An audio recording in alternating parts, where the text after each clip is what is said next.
جب حضرت عثمان غنی رضی اللہ تعالیٰ عنہ کا محاصرہ کر لیا گیا اور یہ خلافت کا آخری آپ کا دور ہے، 82 سال کی عمر تھی اس وقت آپ کی، اور یہ تاریخ کا دردناک باب ہے کہ حضرت عثمان غنی پر 40 دن تک پانی بند رہا۔ وہ ایک منصوبہ تھا، 3 لوگ 3 مختلف شہروں سے چلے، مصر سے، کوفے سے اور بصرے سے، 1,000 آدمی لے کر، اور مدینہ المنورہ میں پہنچ کر کے حضرت علی المرتضیٰ سے ملے، ام المومنین سیدہ عائشہ سے ملے، کبار اصحاب سے ملے۔ تو جو انہوں نے کہا تو انہوں نے ان کو کہا کہ نہیں، ایسی کوئی بات نہیں، فہمائش کر کے واپس بھیج دیا۔ حضرت عثمان غنی رضی اللہ تعالیٰ عنہ پر اقربا پروری کا الزام عائد کیا تھا، تو انہوں نے کہا کہ کوئی ایسی بات نہیں ہے۔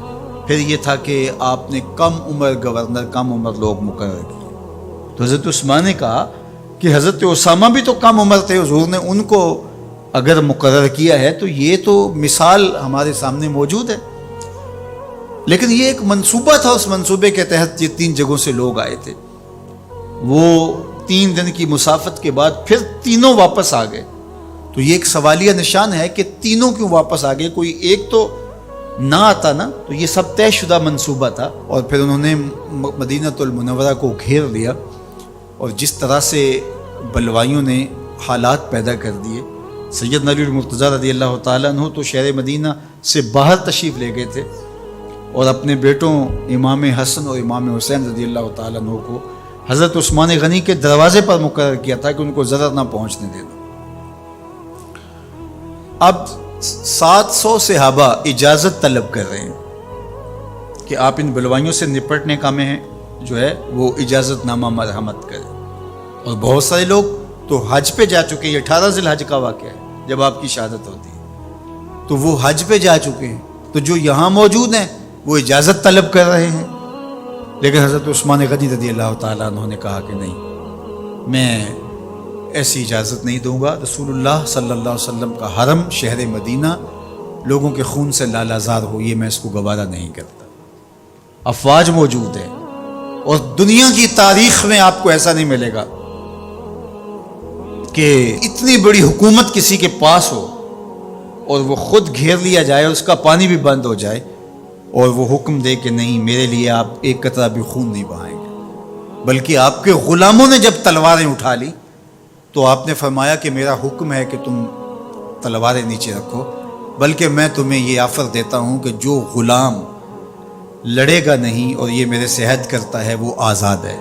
حضرت ابو ہریرہ رضی اللہ تعالیٰ عنہ، حالانکہ یہ پڑھنے پڑھانے والے لوگ تھے، تعلیم و تعلم سے ان کا تعلق تھا، لیکن وہ بھی تلوار لے کے حضرت عثمان غنی کے دفاع میں آ گئے۔ لیکن حضرت ابو ہریرہ رضی اللہ تعالیٰ عنہ کو بھی حضرت عثمان غنی روک دیتے۔ مالک بن اشتر کہنے لگا کہ ہم آپ کی دستبرداری کے خواہاں ہیں، آپ خلافت سے دستبرداری اختیار کر لیجیے۔ تو حضور علیہ الصلوۃ والسلام کے اس جانثار صحابی نے، حضرت عثمان غنی نے فرمایا یہ نہیں ہو سکتا۔ دستبردار کیوں نہیں ہوئے؟ لگتا تھا یہ سب سے زیادہ آسان تھا، لیکن حضور نے ارشاد فرمایا تھا، اے عثمان، تمہیں اللہ ایک قمیض پہنائے گا، لوگ اس کو اتارنا چاہیں گے، تم کبھی نہ اتارنا۔ تو اس سے مراد خلافت کی قمیض ہے، اور ان کی شہادت کی خبر بھی اللہ کے محبوب علیہ السلام نے دی تھی، اور اگر آپ دستبردار ہو جاتے تو یہ ایک کھلونا بن جاتا، بازیچہ بن جاتی خلافت۔ چند آدمیوں کے پریشر سے خلافت سے دستبرداری کرنا پڑتی۔ اچھا، ایک یہ سوال بھی پیدا ہوتا ہے، چند باغی تھے، ان کو کس طرح کچل دیا جاتا؟ لیکن حضرت عثمان غنی یہ نہیں چاہتے تھے۔ ایک تو یہ کہ مدینے کی حرمت پامال نہ ہو، اور دوسرا پورے عالم اسلام کو آگ لگانے کا جو منصوبہ تھا، 3 مختلف شہروں سے 1,000 آدمی لایا گیا ایک منصوبے کے تحت، اور انہیں لاشیں چاہیے تھیں، اور جو ان کے پیچھے کام کر رہے تھے نادیدہ ہاتھ، ان کا منصوبہ یہ تھا کہ یہاں سے مختلف سمتوں میں، یہ تینوں شہر مختلف سمتوں میں تھے، تینوں سمتوں میں جب لاشیں جائیں گی تو پورے عالم اسلام کو ہم جو ہے وہ خانہ جنگی کی آگ میں دھکیل سکیں گے۔ تو حضرت عثمان غنی ان سازشوں سے آگاہ تھے، تو سب سے اہون اور آسان یہ تھا کہ قربانی پیش کر دی جائے، اور پھر انہوں نے سن بھی رکھا تھا کہ 2 شہید ہیں، شہید تو انہوں نے بہرحال ہونا ہے، تو لہٰذا میں خلافت سے دستبردار بھی نہیں ہوں گا، اور شہر مدینہ کی حرمت بھی پامال نہیں ہونے دوں گا۔ اور تیسری بات یہ ہے کہ میں خود مظلوم شہید کر دیا جاؤں، تو آپ نے یہ گوارا کر لیا۔ تو 18 ذوالحج تھا، جمعے کا ہی دن تھا، اور حضرت عثمان غنی رضی اللہ تعالیٰ عنہ روزے سے تھے، عصر کا وقت تھا، قرآن مجید کی تلاوت کر رہے تھے۔ حضرت امام حسن، امام حسین اور حضرت عبداللہ بن زبیر اور دیگر لوگ آپ کے دروازے پہ پہرا دے رہے تھے، لیکن باغی پچھلے گھر سے دیوار پھلانگ کے آپ کے گھر میں داخل ہوئے اور تلوار سے وار کیا۔ آپ کی زوجہ حضرت نائلہ آگے بڑھی اور ہاتھ سے روکنا چاہا، آپ کی انگلیاں کٹ گئی۔ پھر دوسرا وار کیا تو حضرت عثمان غنی رضی اللہ تعالیٰ عنہ کا دایاں ہاتھ کٹ کے گر گیا۔ حضرت عثمان غنی رضی اللہ تعالیٰ عنہ نے افسوس کیا اور کہا کہ تم نے وہ ہاتھ کاٹ دیا جس سے میں وحی کی کتابت کیا کرتا تھا۔ پھر اس کے بعد آپ پر 9 وار کیے گئے اور آپ کو شہید کر دیا گیا، اور آپ کا خون قرآن مجید پڑھتے ہوئے اس آیت پہ گرا، فَسَيَكْفِيكَهُمُ اللَّهُ وَهُوَ السَّمِيعُ الْعَلِيمُ۔ تو حضرت عثمان غنی رضی اللہ تعالیٰ عنہ مظلوم شہید کیے گئے، بھوکے اور پیاسے شہید کیے گئے، ظلماً شہید کیے گئے۔ حضرت عبداللہ بن عمر رضی اللہ تعالیٰ عنہ فرماتے ہیں کہ حضور فتنوں کا ذکر کر رہے تھے کہ فتنے ہوں گے، بہت بڑے فتنے ہوں گے۔ تو ایک شخص نے چادر اوڑھی ہوئی تھی اور وہ مجلس واعظ کے قریب سے گزرا جہاں حضور کچھ ارشاد فرما رہے تھے، تو آقا کریم نے اشارہ کر کے کہا اس دن یہ شخص حق پہ ہوگا۔ عبداللہ بن عمر کہتے ہیں کہ میں اٹھا اور جا کے دیکھا تو وہ حضرت عثمان تھے۔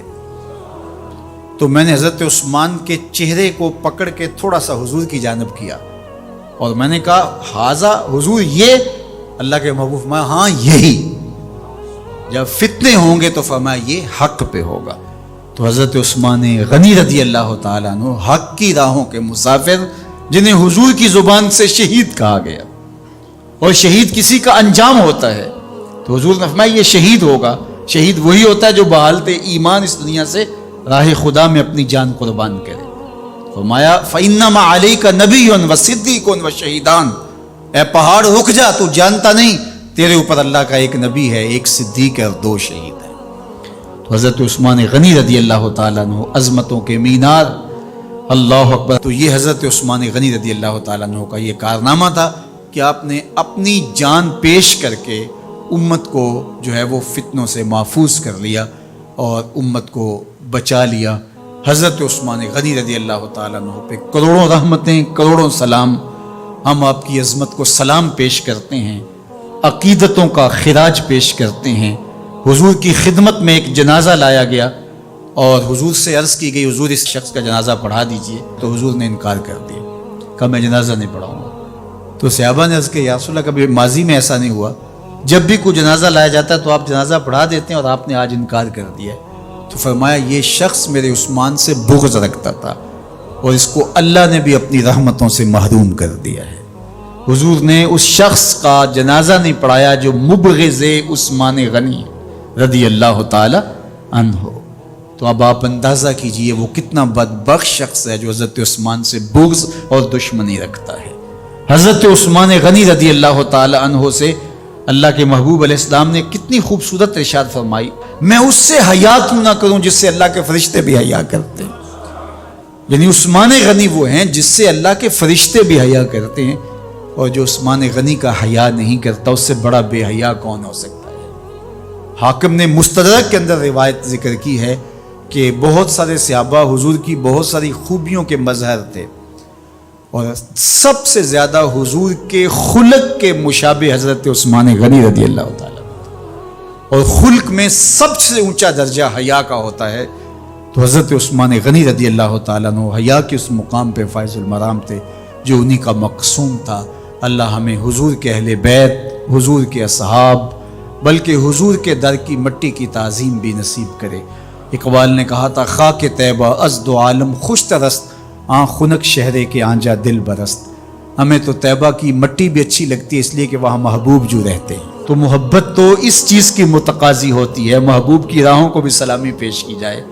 تو جو حضور علیہ السلام کے ساتھ منسوب اتنی وقی نسبتیں ہیں ان کا احترام کیوں نہیں کریں گے؟ تو حضرت عثمان غنی تو داماد رسول ہیں، حضرت عثمان غنی تو ذو النورین ہیں، حضرت عثمان غنی تو حضور علیہ الصلوۃ والسلام کے محبوب اور حضور علیہ الصلوۃ والسلام کے پیارے ہیں، ان کو جنت کی بشارت دی گئی ہے، عشرہ مبشرہ میں سے ہیں، 4 جلیل القدر خلفاء میں ان کا نام شامل ہے، اور پھر حضور کی 2 صاحبزادیاں ان کے نکاح میں آقا کریم نے ان کو شہید خود قرار دیا، اور میرے اور آپ کے آقا و مولا نے کہا آج کے بعد کوئی عمل عثمان کو نقصان نہیں دے گا، اور کہا عثمان سے میں حیا کیوں نہ کروں، اس سے اللہ کے فرشتے بھی حیا کر